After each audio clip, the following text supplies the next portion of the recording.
Olá, que Deus abençoe você abundantemente. Estamos aqui para continuar a meditação da Bíblia em ordem cronológica e no capítulo 1 de Efésios. Essa carta que o apóstolo Paulo escreveu aos Efésios e nós vamos dar continuidade a partir do versículo 15.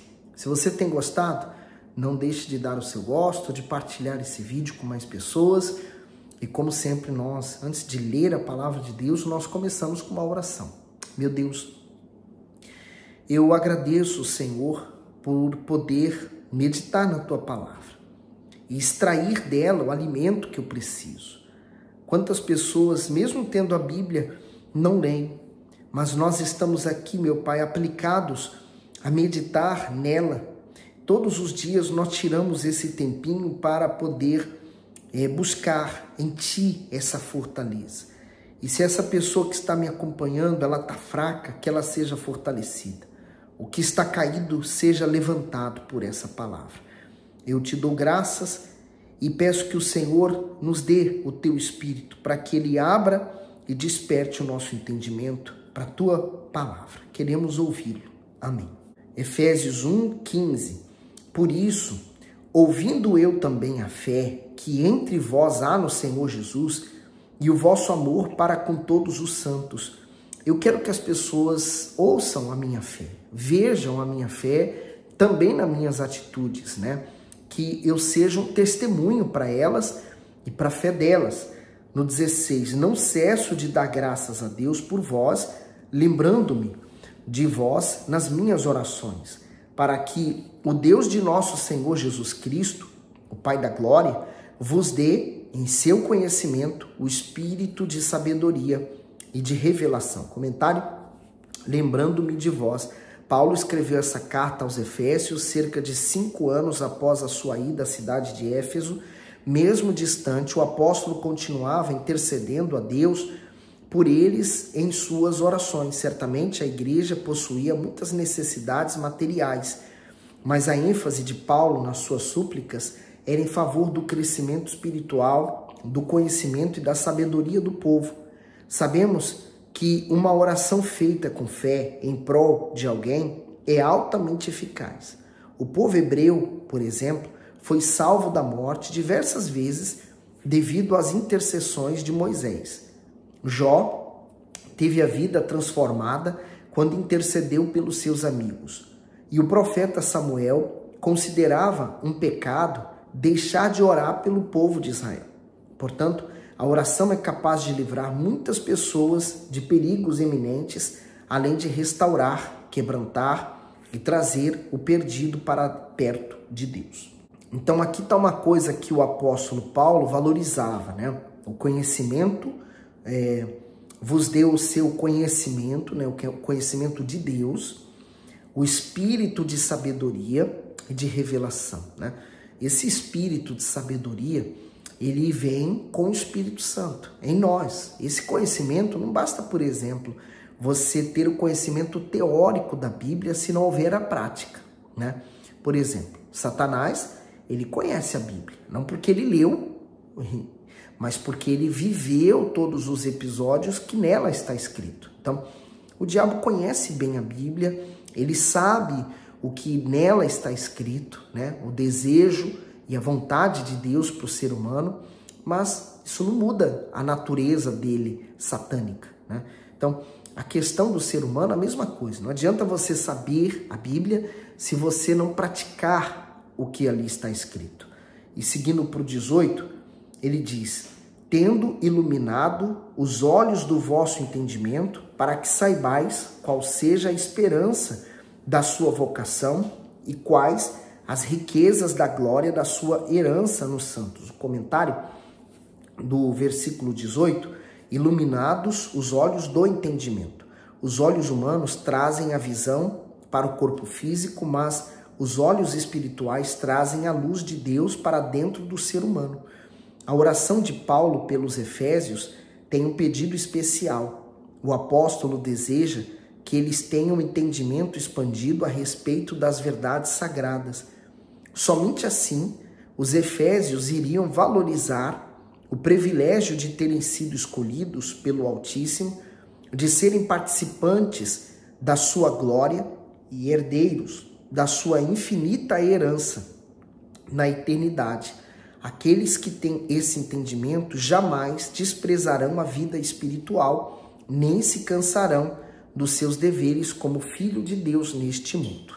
E aqui, o que me chama mais atenção, né? Tendo iluminado os olhos do vosso entendimento. Quer dizer, esse poder de iluminar os olhos do entendimento vem do próprio Espírito. E ele não está no exterior, né? Está dentro. Eu vejo esses olhos do entendimento aqui, na minha mente. Por isso que o apóstolo Paulo, ele sempre está falando que aqueles que entregam-se para Jesus, eles recebem algo tão poderoso que significa a mente de Cristo.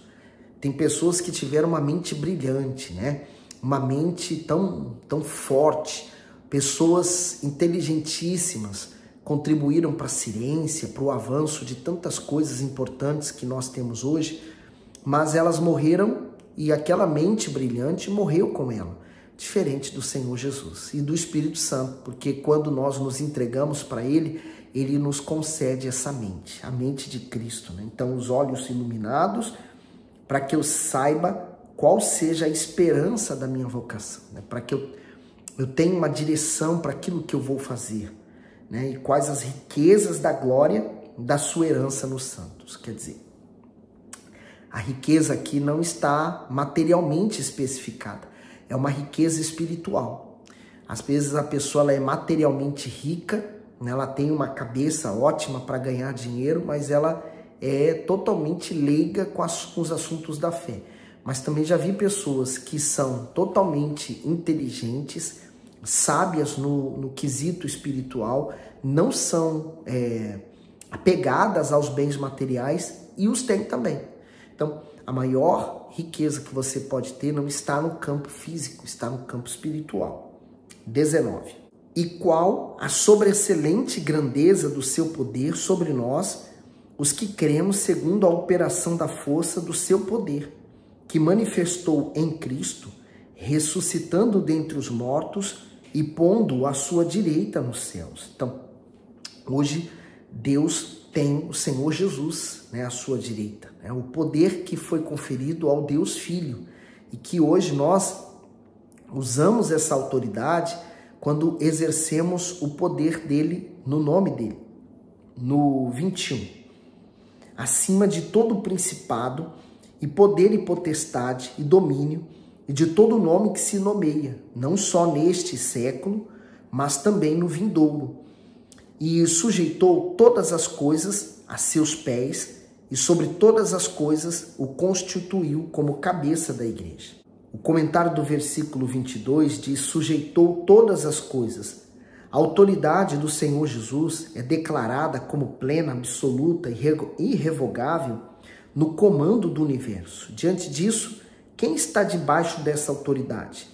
A igreja, os elementos da natureza, a humanidade, os reis, os governantes, além dos anjos e dos demônios. Portanto, aqueles que se submetem à liderança do Salvador podem desfrutar da segurança ampla e restrita proporcionada pelo seu poder.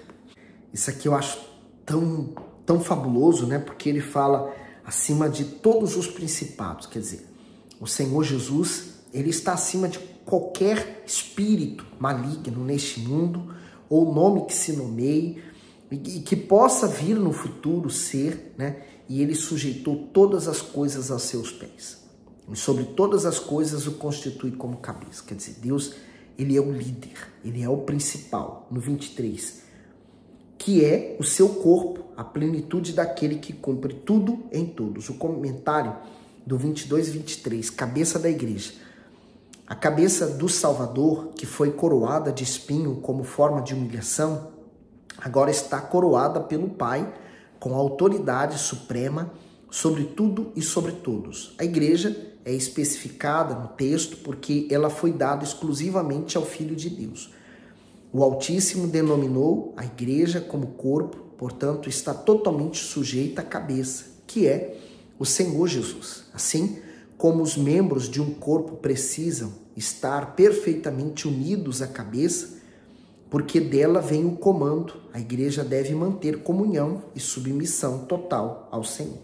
Por isso mesmo que o Espírito Santo, ele quer operar em você esse poder, né? Imagina, então se eu tenho o Espírito Santo, eu tenho o próprio Espírito do Senhor Jesus habitando em mim e me dando essa autoridade nesse campo espiritual e físico também.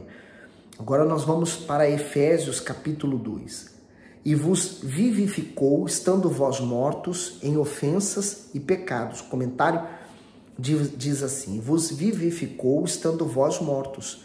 Assim como a morte física tira do corpo todos os sentidos e o deixa sujeito à putrefação, a morte espiritual rouba do homem sua sensibilidade para as questões espirituais e o encaixa para a perdição eterna. Longe do Altíssimo, ninguém tem vida. Por isso o texto chama de mortos em ofensas e pecados. Aqueles que estão distantes da presença do Senhor, estes vivem sem entendimento e sem propósito e não possuem força espiritual. Por isso, suas ações são frias com respeito a Deus e ao próximo. Porém, o Senhor Jesus veio para vivificar o homem por meio do novo nascimento, que acontece por obra do Espírito Santo, o responsável por gerar esta nova vida. Para que isso aconteça, é preciso apenas que aquele que deseja nascer de novo se volte para o Senhor e se arrependa dos seus erros e o busque com todas as suas forças. Então, primeiramente, Deus nos encontrou como? Em nossas ofensas e pecados. Então, espiritualmente morto. Deus falou isso para Adão, né? Quando ele criou Adão, ele falou: olha, de todos os frutos da árvore você pode comer, mas não coma do fruto da árvore do conhecimento do bem e do mal. Porque se você comer dela, certamente você vai morrer. Então, essa morte não foi física, mas foi espiritual.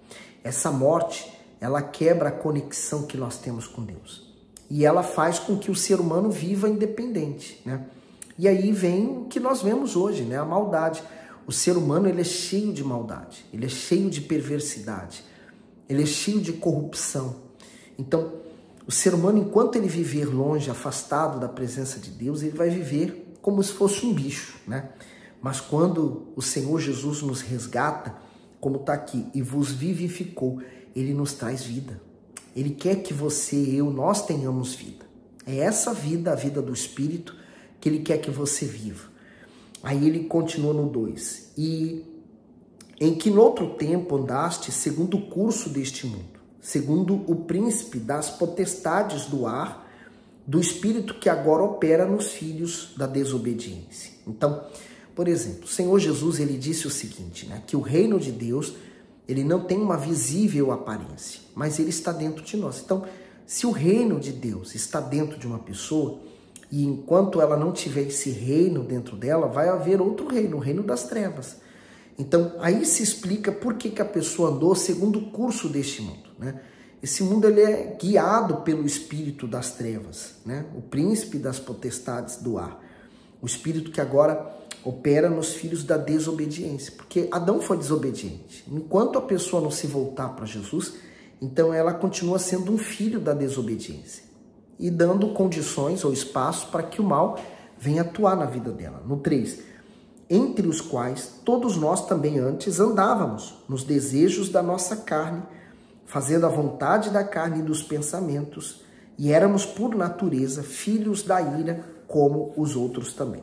O comentário do 3 diz assim: filhos da ira divina. A natureza pecaminosa de Adão se propagou a toda a humanidade, por isso ninguém, por si mesmo, consegue se abster das inclinações corruptas da sua carne. Assim, o temperamento, a mente, os gostos e as preferências estão sempre predispostos a se distanciar de Deus. Somente pela fé obediente no Senhor Jesus, essa disposição natural é interrompida e substituída. Isto é, a natureza pecaminosa deixa de existir com o novo nascimento e a pessoa passa a receber a natureza divina. Portanto, aqueles que se tornam novas criaturas recebem do Altíssimo o poder que vem do alto, que é o seu espírito para para que deixem de ser filhos da ira e se tornem filhos de Deus. Com isso, não estarão mais expostos ao julgamento da condenação na eternidade, mas receberão sua herança ao lado do Altíssimo.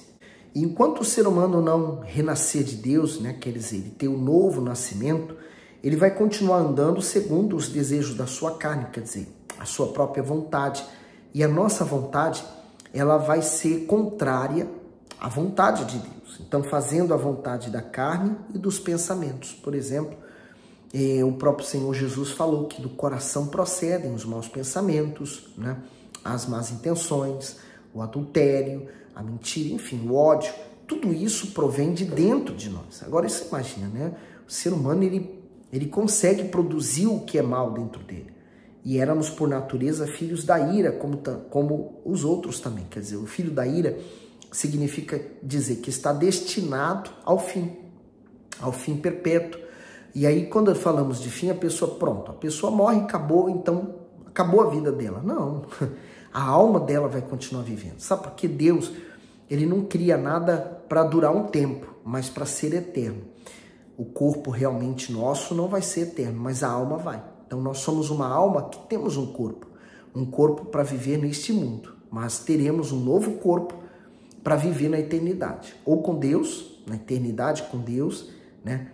Na paz, na alegria eterna, ou no sofrimento eterno, que é longe de Deus, junto ao diabo.